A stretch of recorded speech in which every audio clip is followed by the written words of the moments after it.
E3 is just a couple of weeks away, and with that, all the crazy speculation comes out. Hi guys, my name is Elijah, and today on Rocket Sloth, we are taking a look at the possibility of the PlayStation 5 getting announced at E3 this year. I know it sounds like a crazy possibility, but there might be a chance of it. Let's get into it.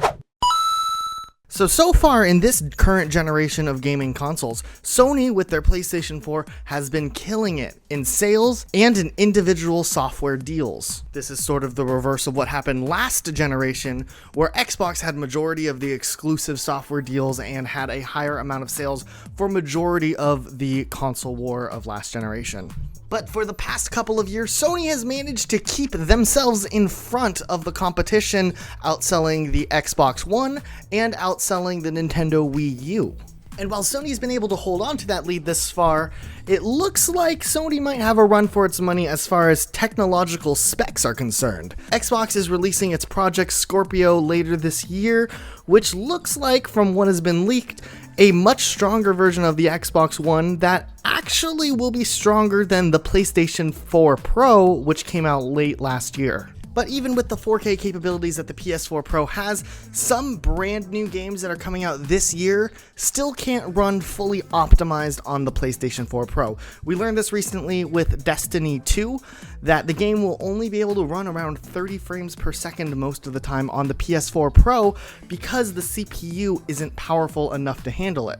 This is a similar problem that Xbox One's going to face, and we really don't know if it's going to be able to run any better on Project Scorpio or not. We'll have to see those details when they come in later. But it is a major disappointment for anyone who purchased a PS4 Pro that Destiny 2, which is going to have exclusive DLC coming out on the PlayStation 4 first, isn't going to be able to run at a 60 frame per second benchmark on the PS4 Pro because of the CPU limitations. So that brings into question, is Sony willing to let Microsoft get ahead in the console race for a little bit of time? Because if Project Scorpio ends up being strong enough to play Destiny 2, for instance, at a higher frame rate than the PS4, people will notice that Project Scorpio is the stronger console as opposed to the PS4 Pro.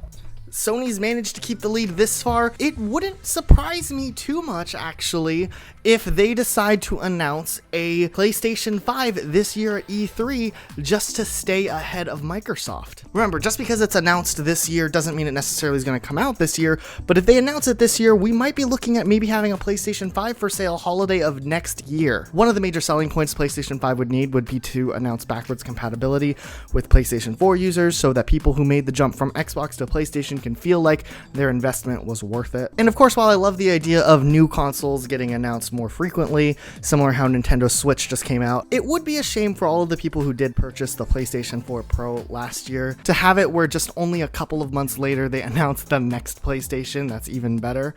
But at the same time, this might be something Sony might be considering. But I guess I kind of want to turn this around to you guys. Do you guys think we're going to see the PlayStation 5 sooner rather than later? Or do you think the PlayStation 5 still a couple of years off? Personally, I would love to see a new console coming out that's up to date with the PC standards. Personally, this was the generation where I switched from consoles to PC because I felt like the hardware limitation was just a bit too much for my style of gameplay. But I really like playing with a controller and like playing on the TV, so I would love to see consoles be successful again where they are more on par with the PC, kind of like what we had last generation where for the most part everything was playable across the board. But let us know what you think in the comment section down below, and while this video may be over, be sure to subscribe to Rocket Sloth for more gaming news, gaming discussion, and top lists here on your new #1 source for all things gaming.